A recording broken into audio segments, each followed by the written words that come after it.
Assalamualaikum warahmatullahi wabarakatuh. Selamat pagi semuanya.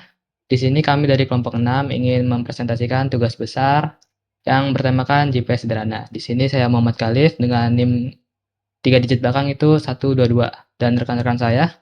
Saya Andito Dewi Wicaksono dengan NIM belakang saya 115. Saya Rehan Afzal Ramadan dengan NIM terakhir saya 106. Oke, lanjut ke latar belakang dari proyek ini. Proyek ini tuh bertujuan untuk mengembangkan sistem navigasi GPS offline yang tidak memerlukan koneksi internet dengan memanfaatkan data koordinat lokal. Sistem ini menggunakan rumus Harvensen untuk menghitung jarak antar lokasi, terus ada juga algoritma untuk menentukan rute terpendek dan membangun graf berbasis K-nearest neighbor atau KNN. Hasilnya ntar akan divisualisasikan dalam bentuk peta ASCII agar mudah dipahami. Selain untuk pengembangan sistem navigasi, di sini juga bertujuan untuk sarana pembelajaran integrasi antara teori dan praktik dalam pemrograman, algoritma graf, dan pengolahan file. Lanjut ke tujuan dari program. Tujuan dari program ini adalah mengembangkan aplikasi GPS offline yang berbasis C++ yang ringan, dengan fitur utama berupa pencarian rute tercepat menggunakan algoritma Dijkstra dan visualisasi peta dalam bentuk teks atau ASCII.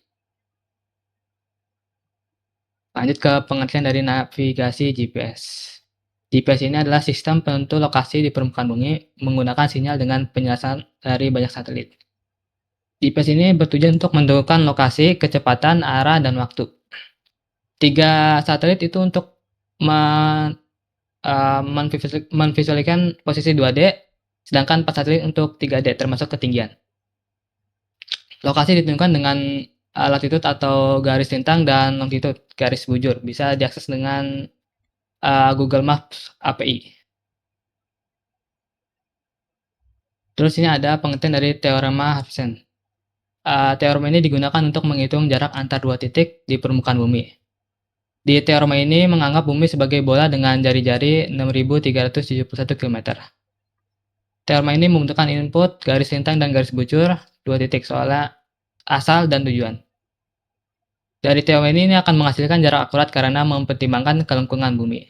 Di sini terdapat rumusnya, ya bisa lihat di sini. Lanjut Mas Rehan. Terus di sistem ini juga menggunakan format CSV. Jadi format CSV ini umum digunakan untuk penyimpanan data tabular atau data table. Ini digunakan untuk menyimpan lokasi, nama, garis lintang, dan garis bujur secara efisien. Format ini penting dalam navigasi karena untuk memvisualisasi data dan menghitung data. Lanjut ke Mas Dito. Selanjutnya akan dilanjutkan ke graf. Pertama itu graf itu apa? Itu adalah kumpulan not atau simpul dan edge atau sisi yang menggambarkan hubungan antar entitas. Contohnya seperti orang, tempat, dan konsep.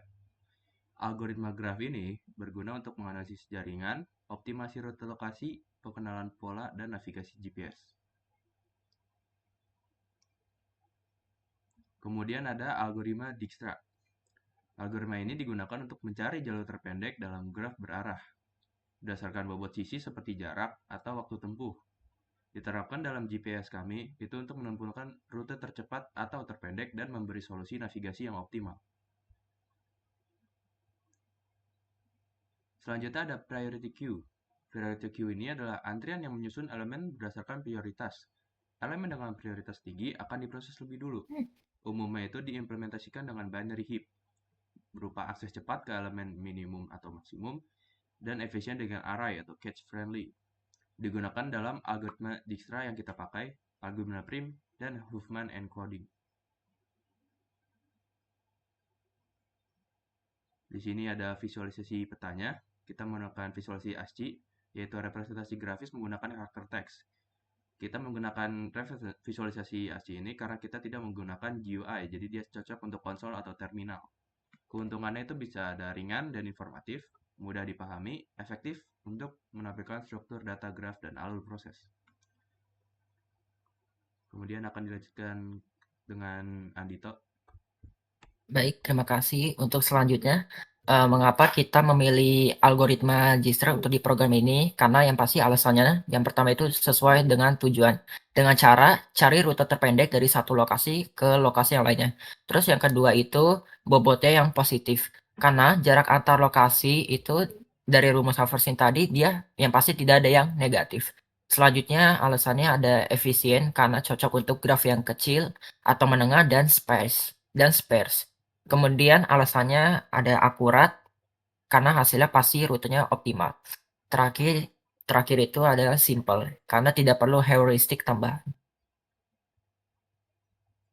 Nah, selanjutnya kenapa kita tidak milih algoritma lain seperti Floyd-Warshall, karena meskipun Floyd ini butuh semua pasangan jarak atau Alpes shortest path, dan kelebihannya itu menyediakan semua jarak antar node, tapi dia kekurangannya itu kompleksitasnya tinggi dengan big O n pangkat 3. Kemudian ada algoritma BFS, yaitu semua bobot sama, misalnya antar lokasi hanya satu langkah. Tapi kelebihannya itu dia sederhana dan cepat, tetapi kekurangannya itu dia tidak akurat untuk bobot real jarak yang kilometer. Kemudian ada algoritma greedy based first search, dia itu memprioritaskan estimasi terdekat atau heuristik. Nah, untuk kelebihannya itu dia cepat ya untuk peta yang besar, tapi kekurangannya itu tidak menjamin hasil yang terpendek. Jadi kita memilih algoritma Gstrat daripada algoritma ketiga ini. Nah, selanjutnya ini ada output program untuk navigasi GPS. Kita memilih contoh itu ada UPN VJ sampai ke Condet dengan ada tampilan rute, dia melewati UPN, Taman Dede, dan Condet, dan ini berupa jaraknya, dan ada histori dengan checkpoint.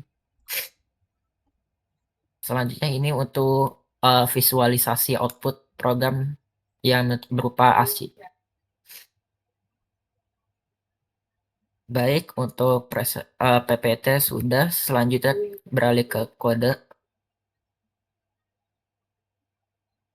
Nah, ini untuk kode yang kami gunakan untuk peta navigasi, itu saya akan menjelaskan yang bagian library itu yang kita memerlukan 12 library. Yang pertama itu ada iStream, singkatnya itu untuk ya input output standar misalnya chode. Kemudian yang kedua ada fstream untuk membaca dan menulis file misalnya ifstream.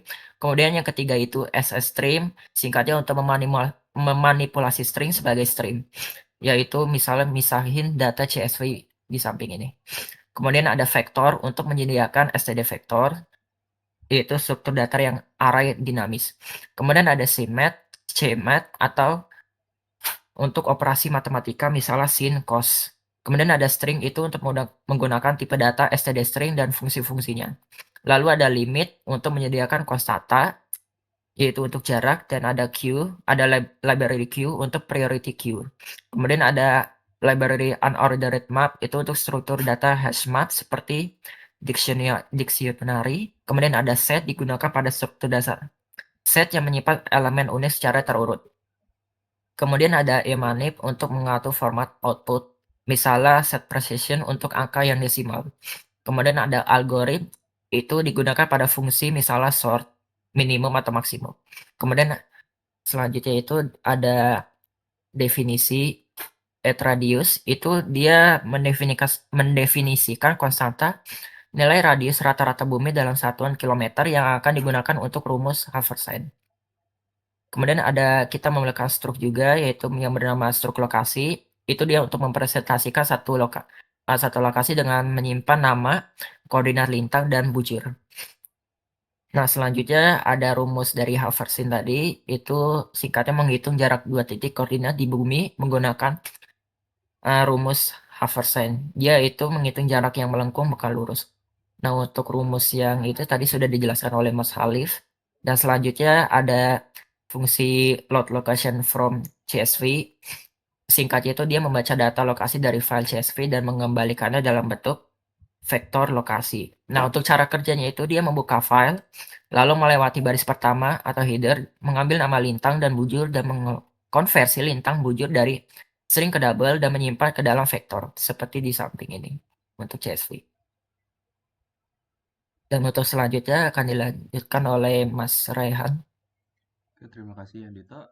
Selanjutnya saya akan menjelaskan fungsi boolean equals ignore case. Fungsi ini adalah fungsi untuk membandingkan dua string, di mana berguna pada program kami itu membandingkan lokasi tanpa memperhatikan kapitalnya. Jadi contoh misalnya ada kata Bandung dengan B yang besar dan Bandung dengan B yang kecil, akan dibandingkan apakah mereka adalah kata yang sama untuk dicek nanti apakah kolokasi tersebut ada di file CSV kami. Kemudian fungsi selanjutnya adalah find location index. Dia itu mencari lokasi berdasarkan nama. Itu dia memakai boolean yang di atas tadi yang equal ignore case untuk mencari apakah si lokasi yang kita input itu berada dalam file CSV-nya. Kemudian ada build graph KNN, itu membangun graf berdasarkan tetangga terdekat tuh, K nearest neighbor. Dia itu membangun graf berbobot di mana setiap simpul atau lokasi yang terhubung ke lokasi terdekat itu berdasarkan jarak. Selanjutnya itu ada fungsi Dijkstra. Ini adalah fungsi untuk mencari rute terpendek yang dari lokasi start ke semua lokasi lainnya. Dan dia itu menggunakan algoritma Dijkstra. Seperti menggunakan priority queue dengan mengambil minimal heap. Kemudian ada function extract path, yaitu mengambil jalur dari tujuan ke asalnya. Yaitu mengambil urutan indeks dari lokasi n berdasarkan pref dari hasil Dijkstra-nya, namun dia posisinya itu dibalik, jadi nanti kita harus membalik lagi path-nya agar dapat menemukan jalur yang terpendek. Selanjutnya akan dilanjutkan oleh Khalif. Oke, lanjut ke fungsi drawmap. Ini fungsi drawmap tuh untuk memvisualisasikan peta ASCII. Jadi cara kerjanya tuh yang pertama tuh ada deklarasi dulu panjang dan tingginya. Jadi panjangnya 100 dan tingginya 30. Lanjut kita mendeklarasikan isi map. Lalu diisi dengan titik-titik, terus deklarasi untuk menyimpan koordinat. Di sini juga ada untuk mencari maksimal dari tinggi, terus tingginya, terus lebarnya di petanya. Terus ada juga untuk di sini ada kode untuk mengkonversi dari posisi lintang dan bujur ke X, Y, Z agar bisa divisualisasikan ke peta ASCII. Terus ada kode untuk menggambar jalannya. Jadi di sini kita deklarasi dulu untuk posisi awal dan posisi tujuannya. Lalu jika posisi itu tegak lurus, maka dia akan menampilkan seperti garis. Jika dia posisinya horizontal, maka dia akan menampilkan underscore. Kalau ada belokan, dia akan menampilkan backslash ataupun slash. Terus di sini ada juga untuk menampilkan nama peta yang dilakukan setelah jalur itu agar tidak tertimbun oleh jalannya, karena kalau misalnya jalannya namanya dulu baru jalan akan tertimbun oleh jalurnya. Terus ada ini untuk mencetak ujung-ujung dari peta agar terlihat lebih rapi. Lanjut ke fungsi mainnya. Di sini kita mendeklarasikan file name yang bernama lokasi.csv. Terus ada juga ini deklarasi location yang diisi pakai load location from CSV. Ini tuh tadi yang fungsi yang dijelaskan oleh Mas Tito untuk diambil isi dari file CSV tersebut ke vector location. Terus ini ada kode untuk ngecek apakah ada atau tidak filenya. Terus ada kode untuk tampilan dan kode untuk meminta lokasi awal dan lokasi tujuan. Terus di sini akan dicari lokasinya. Kalau lokasinya ditemukan, maka akan lanjut. Kalau tidak, akan menampilkan lokasi tidak ditemukan dalam file. Lanjut membuat graf berbobot dari lokasi terdekat. Ini lokasi terdekat tuh 3 terdekat. Lanjut untuk menjalankan algoritma Dijkstra. Ini untuk nyari rute terpendeknya. Terus sini juga ada untuk menampilkan rute terpendek. Terus ada kode untuk menampilkan lewat checkpoint perjalanan. Yang terakhir itu akan menampilkan peta aslinya sendiri.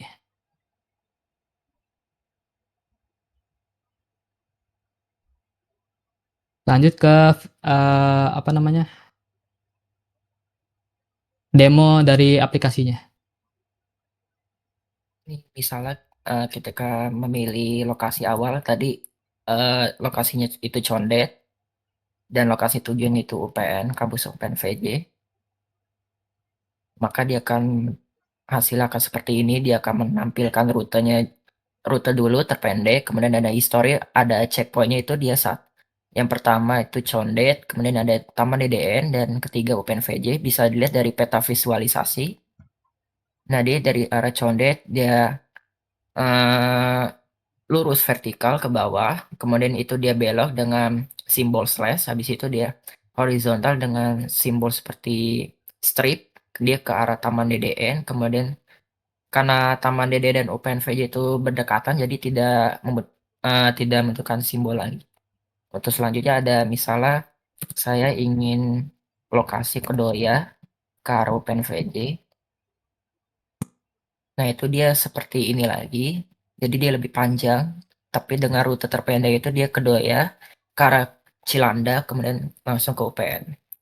Dan history itu juga tetap 3, dan visualisasinya dia seperti ini. Nanti dia akan belok, slash ke kanan, ke arah Cilandak, kemudian dari Cilandak, turun lagi, lalu belok lagi ke UPN VJ. Seperti berikut. Saya izin bertanya, Bu. Bu, ada Raffi Anggi. Silakan dijawab, Rehan. Saya Raffi Anggi Rahman Budianto dari kelompok 9. Saya ingin bertanya, tadi di PPT kalian kan ada yang namanya heuristik ya di bagian greedy BFS. Itu maksudnya apa ya? Terima kasih.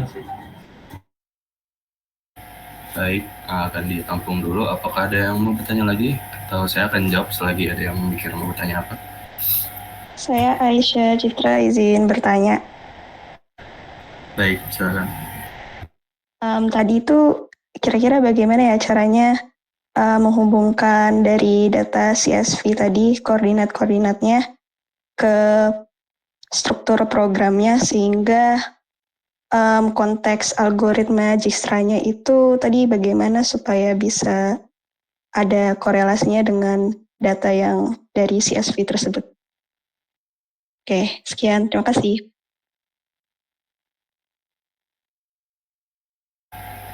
Baik, apakah ada yang ingin bertanya lagi?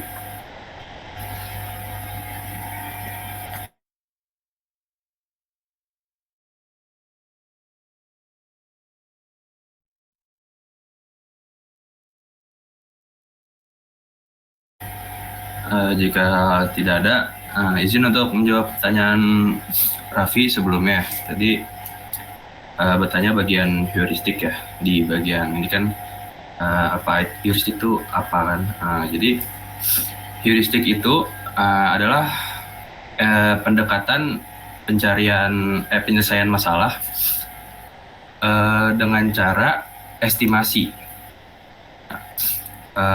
Apa maksudnya estimasi? Jadi dia, kalau tadi kita kan memakai teorema Haversian ya, itu dia benar-benar dia ngitung datanya menggunakan data yang diperoleh dari file CSV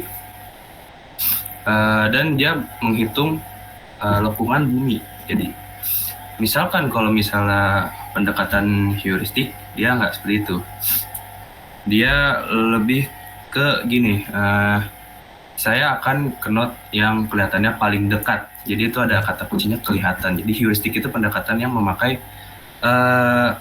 estimasi. Jadi dia tidak akurat. Nah, jadi bisa dilihat juga di sini kekurangannya itu tidak menjamin hasil terpendek. Tapi dia cepat untuk peta yang besar karena dia memakai estimasi. Apakah sudah terjawab pertanyaannya untuk Raffi Anggi? Udah. Terima kasih, Rehan.